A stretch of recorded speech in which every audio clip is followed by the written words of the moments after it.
Bonjour à tous, je vous souhaite la bienvenue sur notre chaîne YouTube SVT Mohsen Massaoudi. Je vous explique aujourd'hui une séquence d'apprentissage intitulée Transduction d'âge, thème neurophysiologie. Les informations extérieures et intérieures, les stimuli, sont captés par des récepteurs, puis transformés en messages nerveux, envoyés vers les centres nerveux. La question qui se pose, comment naissent les messages nerveux au niveau d'un récepteur?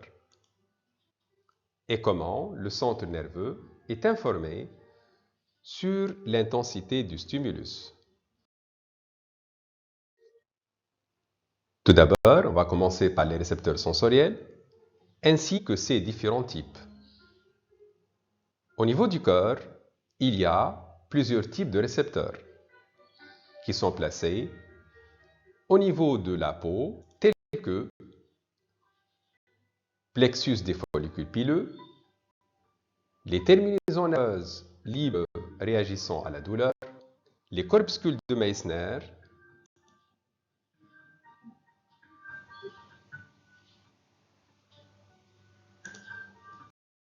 les corpuscules de Ruffini, les corpuscules de Pacini, qu'on va étudier durant cette séquence, les corpuscules de Creuse. En plus, il y a d'autres récepteurs, par exemple le fuseau neuromusculaire qui est placé au niveau du muscle et qui est sensible à l'étirement.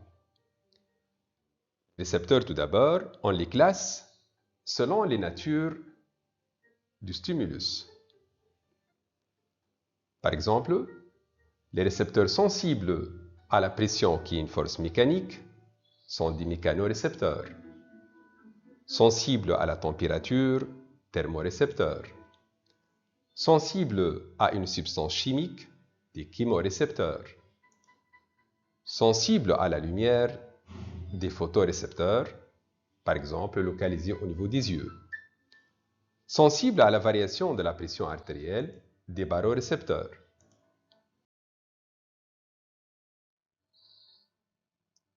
Passons maintenant à l'étude d'un exemple tel que le corpuscule de Pacini. D'abord, il est formé d'une capsule conjonctive, une terminaison nerveuse non myélinisée dendritique, et on observe début de la fibre myélinisée. Ce corpuscule de Pacini sont des mécanorécepteurs tactiles situés sous l'épiderme. Lorsque ce corpuscule est soumis expérimentalement à une pression, sa membrane se dépolarise.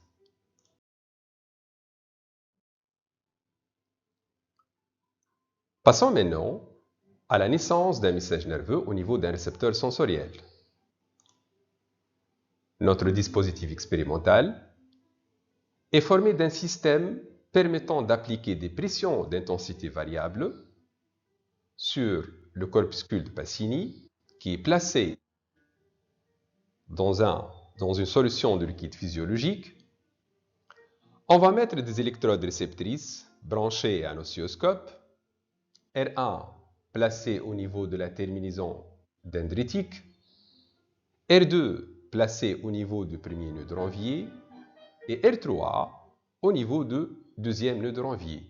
R4, c'est une électrode de référence. Les résultats obtenus suite à l'enregistrement, la stimulation S1 est une stimulation faible. Elle donne naissance au niveau de l'oscilloscope O1 une légère dépolarisation. C'est ce qu'on appelle potentiel de récepteur. Au niveau de l'oscilloscope O2, aussi un potentiel de récepteur. Oscilloscope O3, un potentiel de repos de moins 70 mV.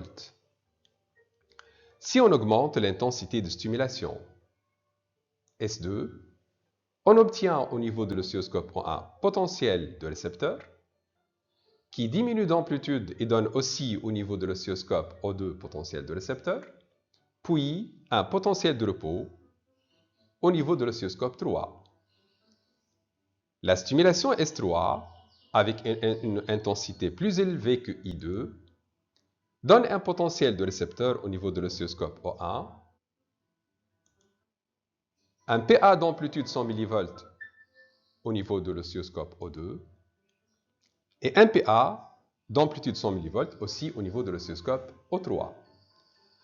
La stimulation par S4, d'intensité plus élevée que I3, donne au niveau de l'oscilloscope O1 un potentiel de récepteur, 2 PA au niveau de l'oscilloscope O2 et aussi 2 PA au niveau de l'oscilloscope O3, dont chacun présente une amplitude de 100 mV.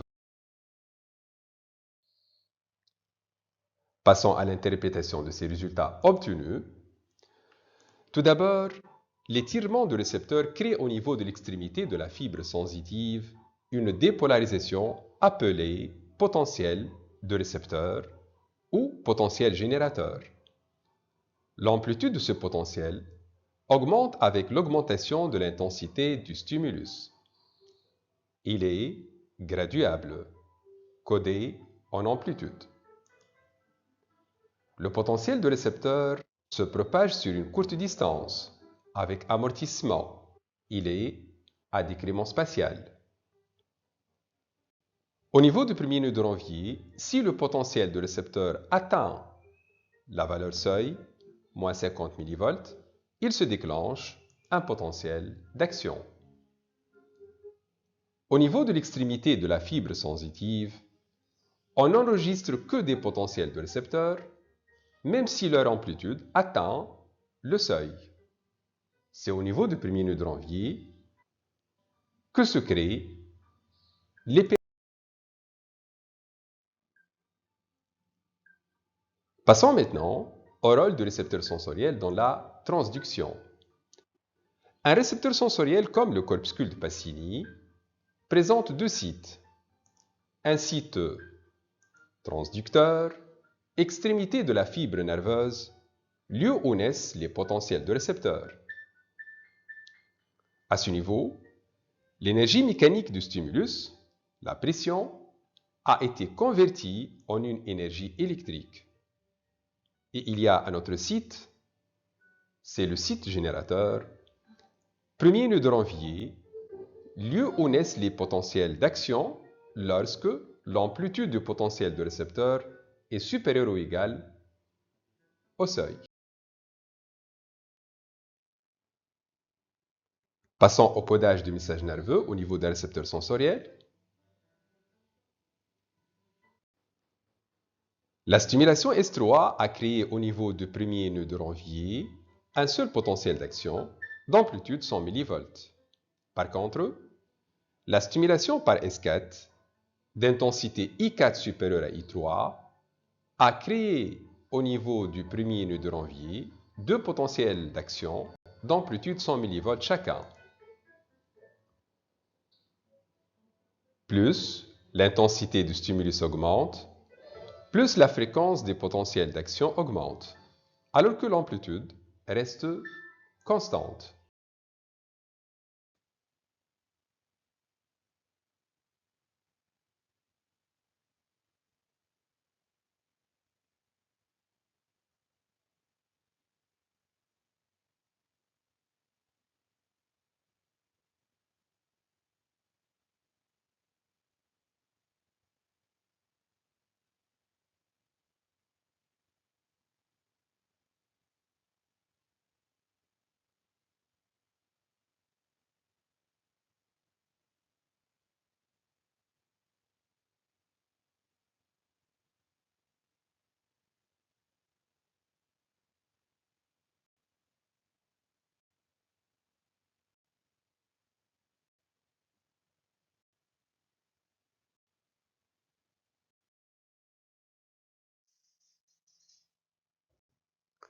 Récapitulons maintenant les connaissances qu'on a relevées durant cette séquence d'apprentissage, tout en faisant une petite comparaison de fonctionnement des deux mécanorécepteurs, le corpuscule de Pacini et le fuseau neuromusculaire.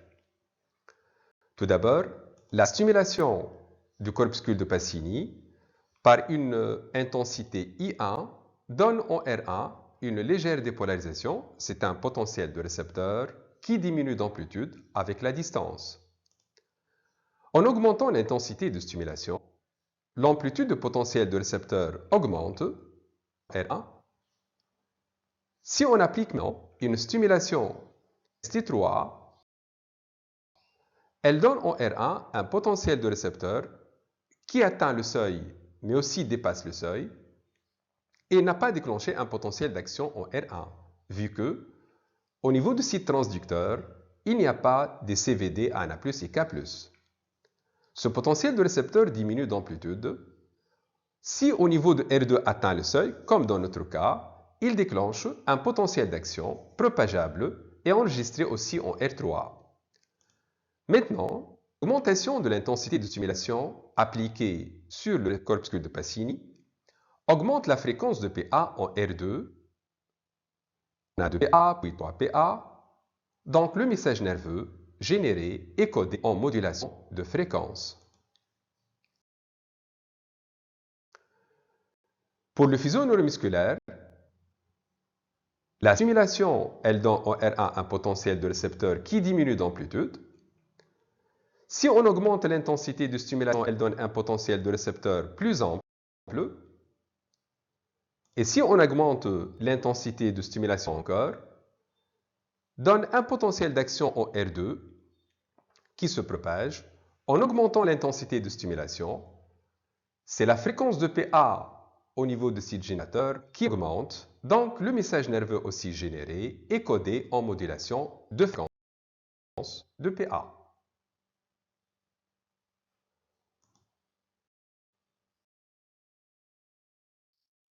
Merci pour votre attention et à bientôt.